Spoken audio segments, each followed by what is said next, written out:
एक है दुर्वा, एक है बेलपत्र और दूसरा है पहले नंबर पर दुर्वा, दूसरे नंबर पर बेलपत्र, तीसरे नंबर पर कनेर का फूल।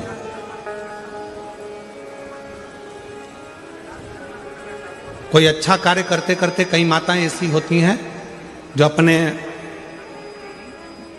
प्रेम करती हैं परिवार से, ऐसा नहीं कि नहीं करते, स्नेह करते हैं। कई पुरुष भी ऐसे परिवार से बहुत प्रेम होता है, स्नेह होता है, पर अंदर कहीं ना कहीं ऐसा लगता है मेरा बेटा वहां जा रहा है, कुछ गलत ना हो जाए। कभी कभी ऐसा लगता है कि ये काम होने वाला है और इसमें कुछ गलत ना हो जाए। कई बार शादी पक्की हो रही है, रिश्ता पक्का हो रहा है, या कोई घर में अच्छा कार्य हो रहा है और मन में संशय उत्पन्न हो जाता है कहीं गलत ना हो जाए।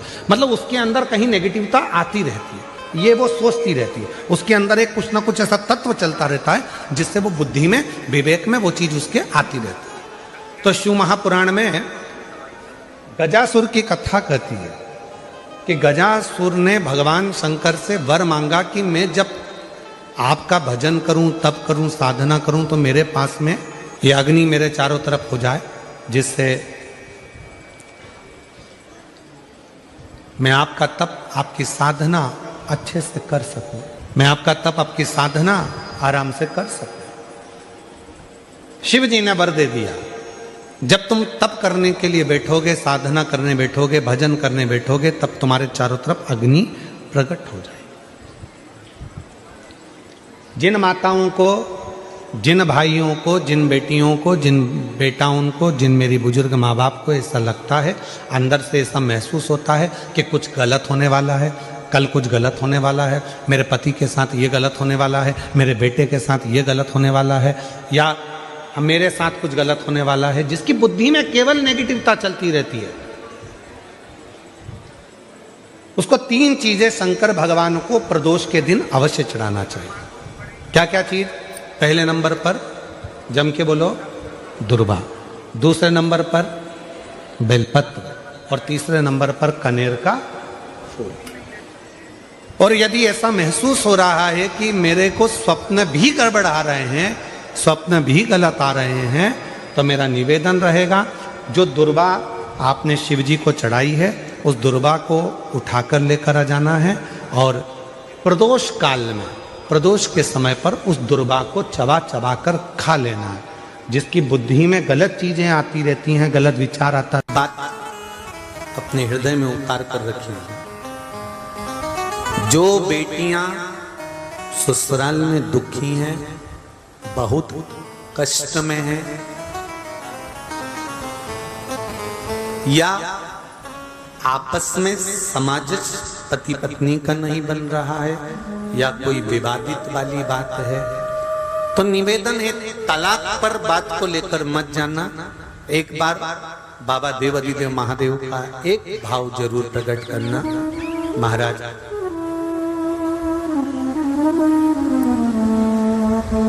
श्री अवधूतेश्वर महादेव का नाम लेते। कौन से महादेव?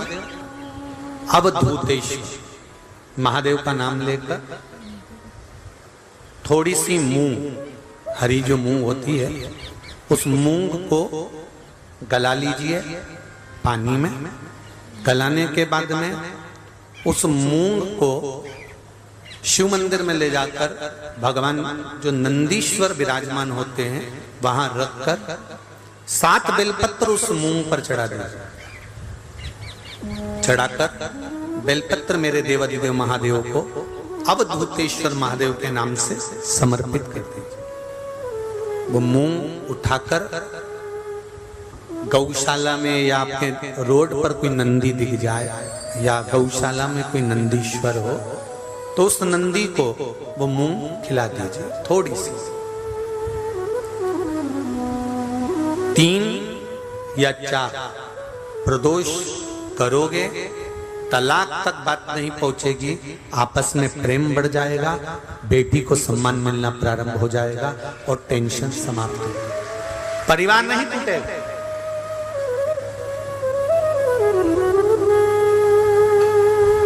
हमारे यहाँ तो मूंग का प्रयोग, जो हरी मूंग होती है, धना होता है, खड़ा धना, गुड़, ये जब घर में मंगल विवाह होता है, शादी होती है या कोई अच्छा फंक्शन होता है तो उसमें इन चीजों की जरूरत होती है। कभी आपने अपनी सासू माँ से पूछा कि मम्मी ये मूंग क्यों रखते हैं, ये गुड़ क्यों रखते हैं, ये खड़ा धना क्यों रखते हैं? ये तो सब दाल का सामान है, ये तो सब वहां रसोई घर में होना चाहिए। फिर ये पूजा की थाली में इसको क्यों रखते हैं, उसका कारण क्या है?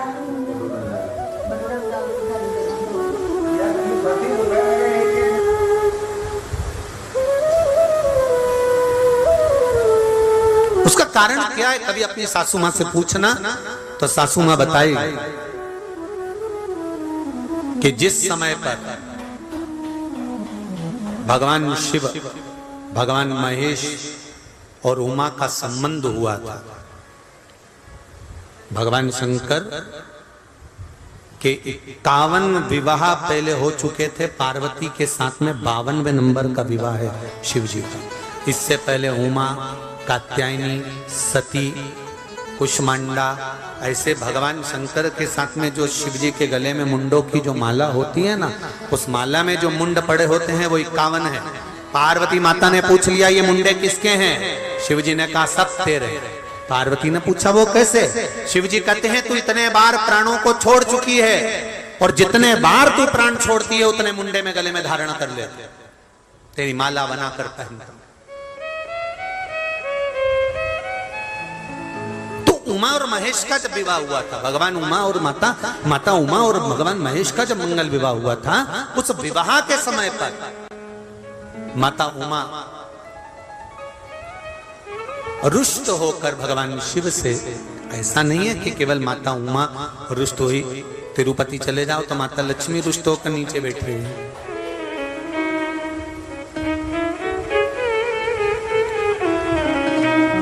इंद्र जी का दर्शन करो तो इंद्रारी पारिजात के वृक्ष के लिए रुष्ट होकर,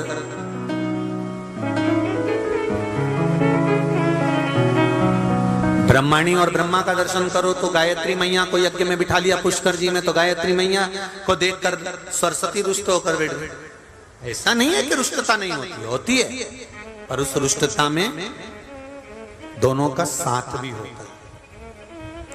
लक्ष्मी मैया से, भगवान विष्णु से लक्ष्मी ऐसी रुष्ट होकर गई कि नीचे आके बैठ गई, पर भगवान के पास नहीं पहुंची। ब्रह्माणी ब्रह्मा के पास नहीं पहुंची, पर पार्वती, उमा, सती शिवजी के पास के बिना दूर गई नहीं। दोनों पार्वती मैया, माता उमा रुष्ट होकर भगवान महेश से चली गई, और जब भगवान महेश से रुष्ट होकर माता उमा जाती हैं, माता उमा चली जाती हैं, तब उस समय पर ऋषियों ने, संतों ने आकर माता उमा को समझाया। स्वयं देव ऋषि नारद भी उस समय पर पहुंचकर समझाए कि मां, यदि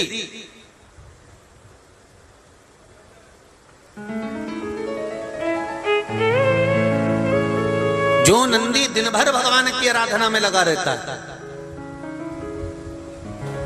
उस नंदी को यदि अर्चन किया जाए तो उसका फल हमें मिलेगा। उमा माता ने दोनों के संबंध को श्रेष्ठ बनाने के लिए मुंह भगवान नंदीश्वर को समर्पित करे। बहुत ध्यान दीजिएगा, आज भी बुजुर्ग माताएं पूजा की जो थाली रहती है उसमें गुड़, मूंग, धना, जब मंगल विवाह होता है या कोई अच्छा कार्य होता है, शुभ कार्य होता है, तो उसमें ये रखती हैं। उसका कारण है कि जिसका संबंध जोड़ा जा रहा है, जो लड़का लड़की का संबंध हो रहा है, या कोई सगाई हो रही है, या इन लोगों का आपस में कोई जुड़ाव हो रहा है, या दो रिश्तेदार आपस में मिल रहे हैं, तो इन लोगों में कभी विवाद खड़ा नहीं। कोई नया काम का चालू कर रहे हो आप, कोई व्यापार के लिए जा रहे हो, नौकरी नहीं लग रही हो, सर्विस नहीं लग रही हो आपकी, आपने बहुत एग्जाम दे ली, बहुत परीक्षा के लिए आपने तैयारी कर ली है, बहुत प्रयास कर लिया, बहुत प्रयास, अथक प्रयास आपने कर लिया। भगवान प्रदोष का अगर दिन हो और प्रदोष काल का समय हो और एग्जाम प्रदोष के बाद हो या आपको तारीख मालूम पड़ जाए और उसके पहले अगर 15 दिन 20 दिन पहले भी प्रदोष पड़ रही हो तो बेलपत्री समभागी बनाना। समभागी मतलब ये जो चिकना वाला पत्ता होता है ना बेलपत्री का, सीधा वाला भाग, और इस पत्ती का भी सीधा वाला भाग, ये दोनों जो बेलपत्री के चिकने भाग होते हैं महाराज, ये बेलपत्री का जो चिकना भाग है और ये चिकना भाग है, इन दोनों में लाल चंदन लगाकर बेलपत्री के भाग को जोड़ ले महाराज।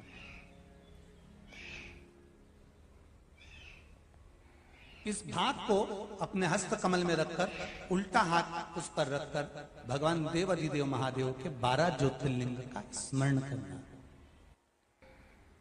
श्री शिवाय नमस्तुभ्यम, या पंचाक्षर मंत्र नमः शिवाय, या षडाक्षर मंत्र ओम नमः शिवाय। पंचाक्षर मंत्र हो, षडाक्षर मंत्र हो, श्री शिवाय नमस्तुभ्यम शिव महापुराण का मूल मंत्र हो, स्मरण कर कर उस मंत्र का अपनी कामना कहकर अशोक सुंदरी वाली जगह पर उसको छुआ कर भगवान शंकर पर उसका स्पर्श कराकर उसको लाकर नंदी का एक चरण, ऊंचा भाग जहां चरण का हो, नंदी जब शिव जी के सामने होता है तो उसका एक पांव ऊंचा होता है, नंदी का जो पांव ऊंचा हो उस मंदिर में, जो भी चाहे आगे पांव हो पीछे का पांव, जो पांव उस मंदिर में हो ऊंचा, उस चरण के पास अपनी कामना कर कर रख दीजिए और थोड़ा सा मूंग, हरा मूंग थोड़ा सा, श्री गणेश जी महाराज का नाम लेकर किसी भी गौशाला में या नंदी गण जहां हो, आपके मोहल्ले में कोई नंदी हो जो घूमता हो रोड पर, कोई बैल हो, तो उसको वो मूंग खिला दीजिए और उसके बाद थोड़ा सा हथेली लेकर थोड़ा सा खिलाकर आप अपने एग्जाम पर या कोई व्यापार चालू कर रहे हो या नौकरी करना चाह रहे हो, सर्विस करना, आप उसके लिए चले जाओ, उसमें सफलता मिलेगी। पर करना किसको पड़ेगा? जो व्यापार करने जा रहा है, जो नौकरी करने जा रहा है, जो सर्विस करने जा रहा है, जो अप्लाई करने जा रहा है, जो अप्लाई के लिए आगे बढ़ने जा रहा है, कोई कंपटीशन एग्जाम में बैठने जा रहा है, करना उसको।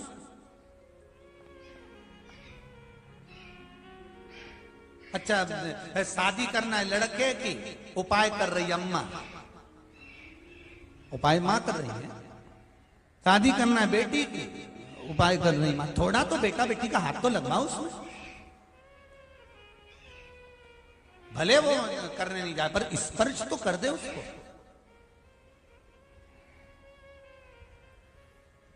फिर कल वाली बात आ गई महाराज, तुम समोसा खाओगे तो तुम्हारे पेट में जाएगा, वो खाएगा उसके पेट में जाएगा। तुम भजन करोगे तुम्हें मिलेगा, वो करेगा उसको मिलेगा। दान तुम करोगे तुम्हारे खाते में जाएगा, वो करेगा उसके खाते में जाएगा। शिव कथा कर रही है, भगवान शंकर का चरित्र कर रहा है, शिव महापुराण की कथा कर रही है, भगवान शंकर का चरित्र कर रहा है। शिव वेद का रूप धारण कर कर आ गए। आए जब कष्ट, बहुत कष्ट का जीवन चल रहा हो, बहुत कष्ट की जिंदगी चल रही हो, जितने भी लोग ऑनलाइन कथा सुन रहे हैं ध्यान लगाना, अगर कष्ट का जीवन चल रहा हो, तकलीफ की जिंदगी चल रही हो,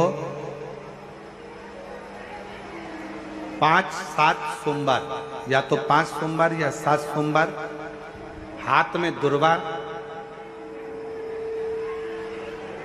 मान लो ये तुमने दुर्वा ले ली, हाथ में दुर्वा, एक बेलपत्र, और उसी हाथ में अपने घर का भरा हुआ 1 लोटा जल।